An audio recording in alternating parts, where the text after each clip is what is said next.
The existence of deserted cafes or restaurants selling dirt-cheap platters is not a testament to business incompetence, but rather the perfect machinery of those playing a completely different game than the crowd.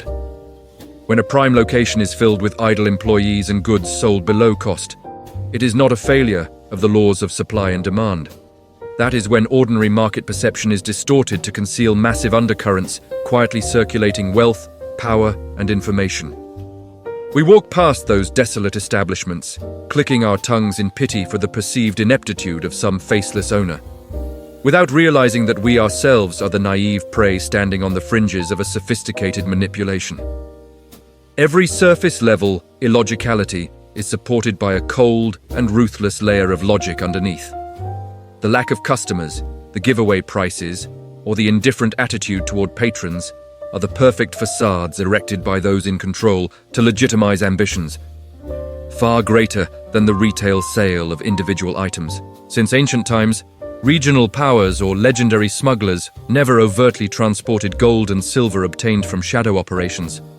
They created fake caravans, carrying empty crates or worthless goods across border checkpoints. Upon reaching the destination, that dark wealth was conjured into sales revenue, properly recorded in ledgers, and entered the family coffers with dignity. Today, that caravan wears the mantle of a luxury restaurant or a bar that is bustling on paper but, in reality, is chillingly empty. Passers-by only see massive expenses, rent and staff salaries, eroding the owner's pockets. But the one behind the curtain does not care about a few spare coins from transient diners. The tables may be empty, but the cash register system operates at maximum capacity. Receipts are printed regularly for invisible guests. Massive flows of money from obscure origins are pumped directly into the shop's safe, then naturally enter the financial circulation system under the guise of legitimate revenue. The physical store is, in fact, a giant laundering machine. Employees, chefs, or managers are merely paid actors performing on a stage. Raw materials may be discarded, but on paper, they have been processed and sold to thousands of imaginary customers. Real-world emptiness is the perfect condition for this machine to work tirelessly, turning tainted money into clean assets, freely transforming them into land and mansions without anyone having the right to question them.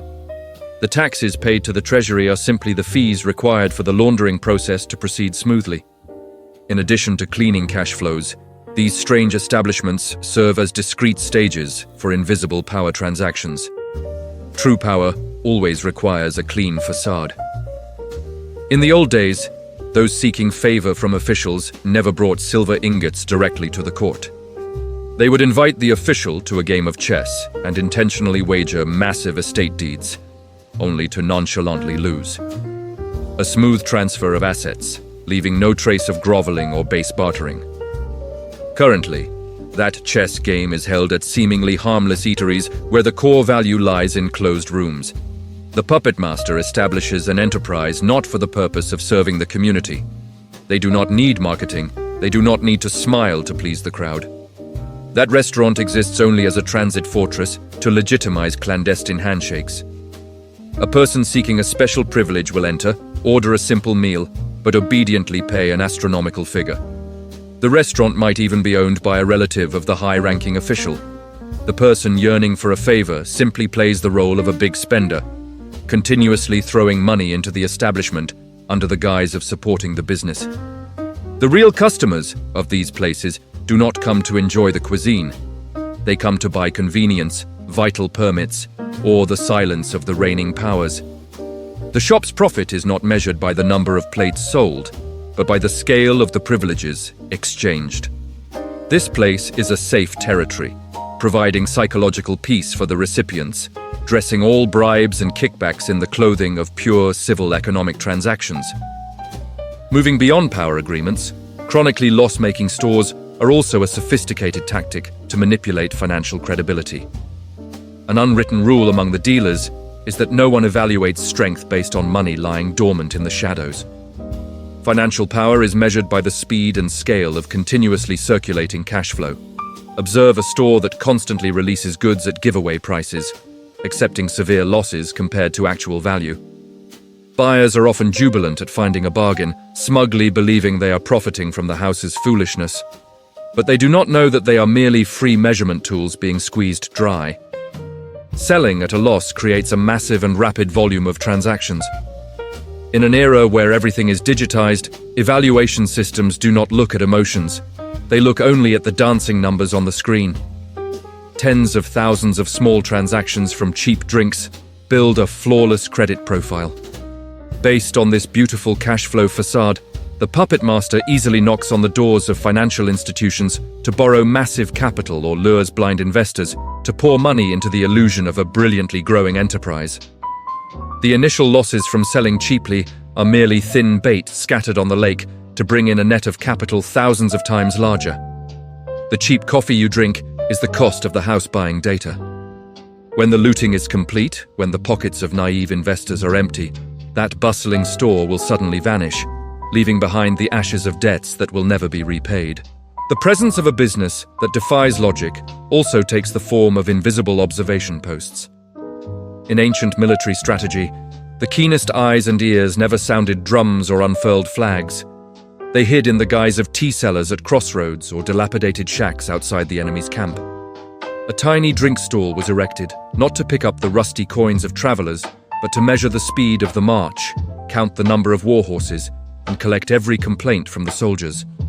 The modern world operates on the same harsh principle. A cafe opens right next to a rival stronghold, selling drinks at dirt-cheap prices and ignoring the fact that the seats are always empty. Its true owner is buying a legitimate observation post. That shop is an economic intelligence station. The volume of customers entering the rival company, the operating hours of key figures, the attitude of employees, or even the scraps of paper thrown in the trash are all recorded in detail. The owner is not a merchant grieving over a lack of customers, but a hunter patiently mapping out new territory. The stillness, emptiness, and cheapness of the shop are the perfect mask for the superior's spies to carry out their mission smoothly. Losing money every day is actually a very low operating budget compared to setting up a sophisticated spy network or spending money to bribe traitors.